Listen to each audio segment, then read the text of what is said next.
Vaheguru Ji Ka Khalsa, Vaheguru Ji Ki Fateh. Welcome to the Sikh Research Institute's Countdown to Vaisakhi, Day 5.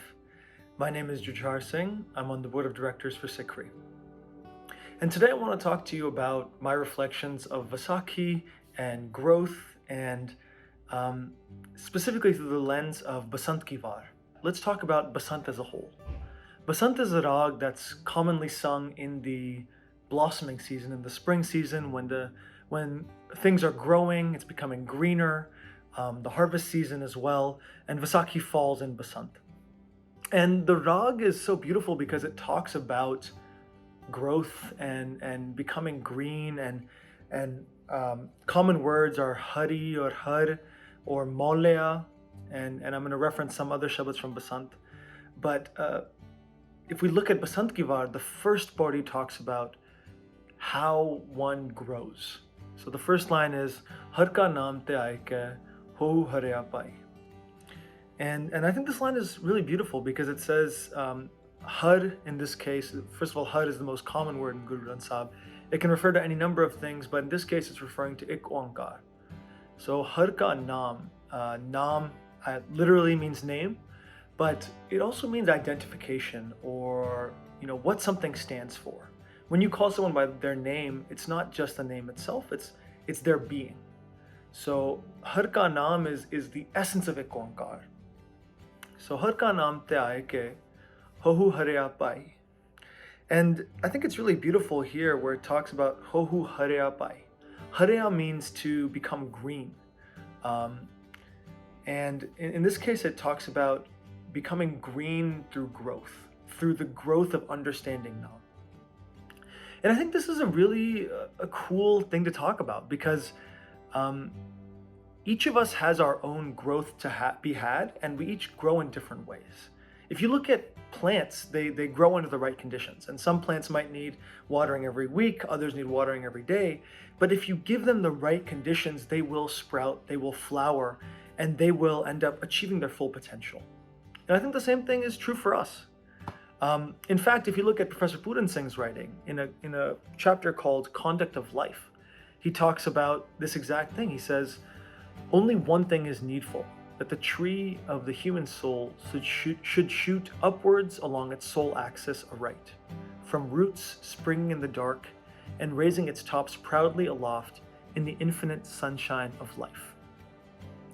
And in this essay in general, I love this essay because Professor Puran Singh talks about how for different people, growth is different things. If someone is, a spendthrift and really, really cautious about spending any money and kind of a miser, for those people, sometimes it's okay for them to invest in themselves, or if someone is constantly trying to consume more and more, sometimes it's okay for them to say, I'm going to take a step back and kind of reset myself and what I think is important to me.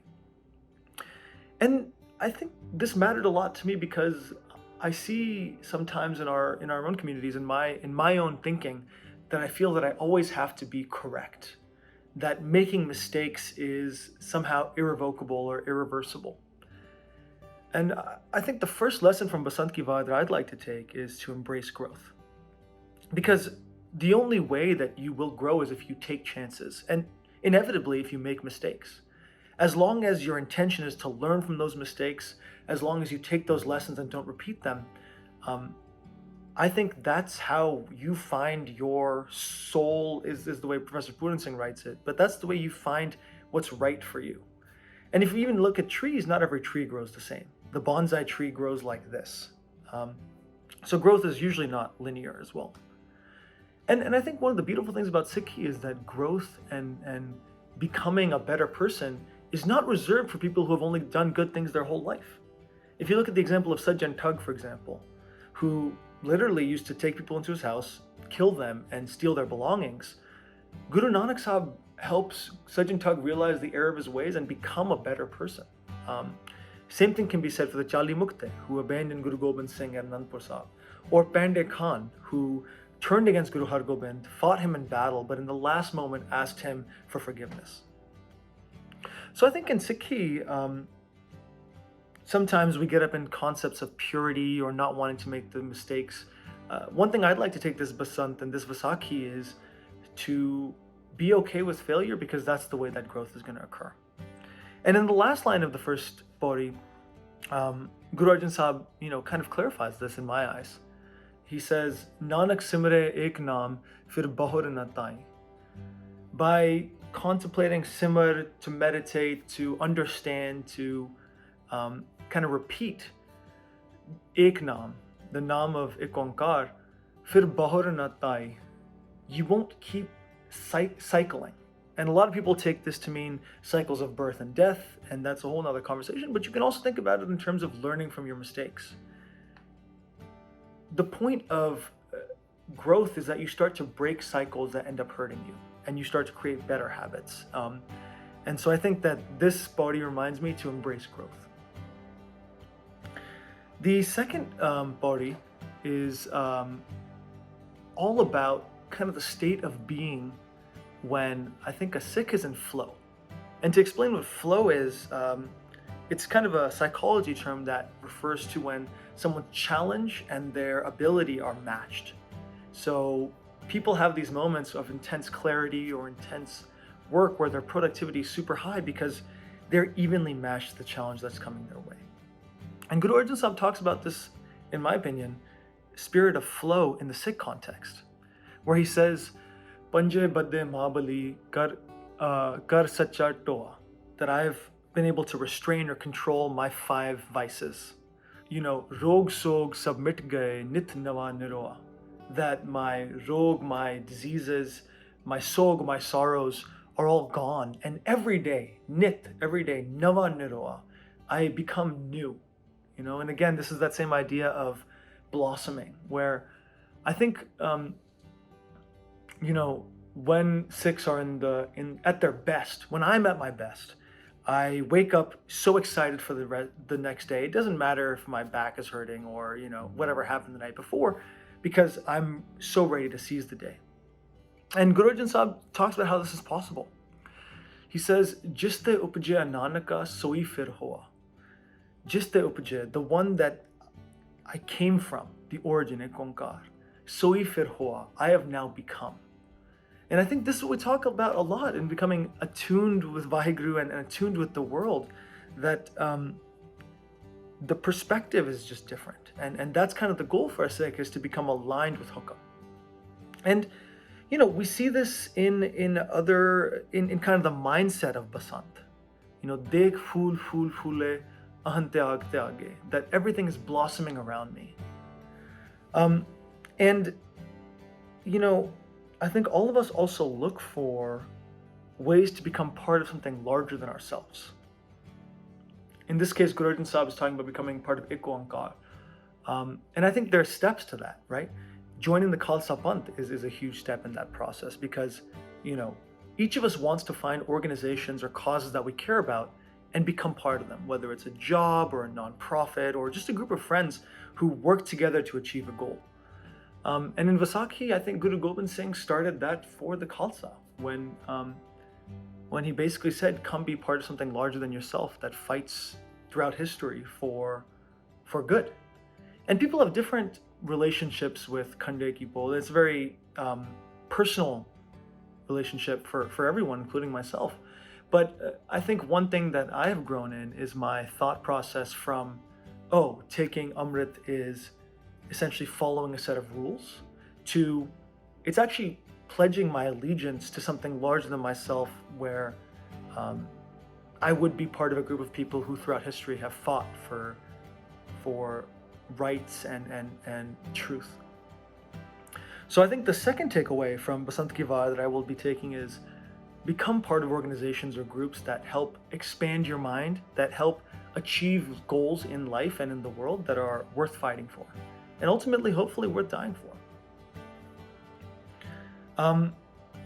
And kind of the last portion of Basant Ki Var, the last body or stanza, talks about kind of I think, more of a global lens on Sikhi and truth.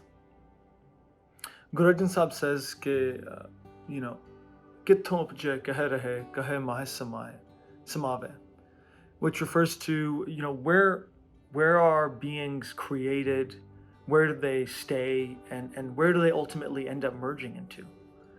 And then Jia Jant sab khasam ke kaun कीमत पावे. And Jia Jant is the beings of the world. Sab khasam ke are all part of the husband or the beloveds. We all belong to ek onkar. Kaun कीमत पावे is like, how can you put a price on that? Who can say how much that's worth? And then Guru Arjan Sahib says, Kahante ayan sunan nit se pagat suhave. That the people who understand this truth of the capital T, are the ones who are beautiful. And beautiful not in the traditional sense of they look good, but beautiful in terms of like their light is radiant, is the way that I take it. And then Guru Arjan Sahib talks about where this is coming from. He says, Sach pure gur updesya nanak sunave. Buddha is a really cool word to me in Gurbani because it means full or complete, and Guru Arjan Sahib here says, the full, complete Guru is the one who has instructed me, and I'm the one who's saying it. And of course, like all Gurus, he uses the word Nanak because there's one Jyot throughout all of our Gurus. So I think here, the idea is that when you're in the state of being, when you're in the state of being where you are able to be in tune, you can see kind of truth to the capital T, what's permanent. At the end of the day, all of us go through cycles, birth and death. There's nothing that's permanent except for that Ek Onkar. So I think this is an invitation for me and for us to really see how we can connect to not just something larger than ourselves, but the thing that is larger than ourselves, which is Ek Onkar. And kind of the questions that I would ask myself in the coming year, since Vaisakhi is kind of the start of a new year for Sikhs, is, how am I embracing growth? And what am I planting this Basant? We saw what the farmers of India have been planting, and kind of the fearlessness, how they have stood up to what they feel is unfair and unjust. So I guess what the questions that I would like to hear from you are, what are you planting this Basant? What are the growth things that you want to work on? What are the parts of the world that you want to become more involved in the groups of people? And lastly, how are you working on recognizing Ek Onkar within yourself, within others, and kind of using that grace to shape your own worldview? For any mistakes, I hope I take them as a growth opportunity. And thank you for listening and letting me share a little bit about what Vaisakhi means to me. Tune in tomorrow for the next installment in the Kantan to Vaisakhi. Vaheguru Ji Ka Khalsa, Vaheguru Ji Ki Fateh.